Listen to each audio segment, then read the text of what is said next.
କାଲି ଯାଇଥିଲି ହାଟକୁ ସେଠି ଭିଡ଼ ପ୍ରବଳ ଶସ୍ତାରେ ମିଳିଲା ଆଳୁ କନ୍ଦେଇ ଦେଲା ପୋଟଳ ଗାଁ ଚାଷୀଙ୍କର ପରିବା ହାଟକୁ ଜମା ଆସୁନି ଆନ୍ଧ୍ର ବାଙ୍ଗାଲୋର ପରିବା ଏଠି ରାଜ କଲାଣି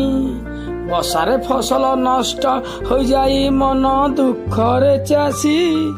କଣ ପରିବା ଖାଇବା ଆଜି ତ ବାଇଗଣ ଅସି ବନ୍ଧା ଆଉ ଫୁଲକୋବିକୁ ଦେଖିଲେ ଲାଗୁଛି ଡର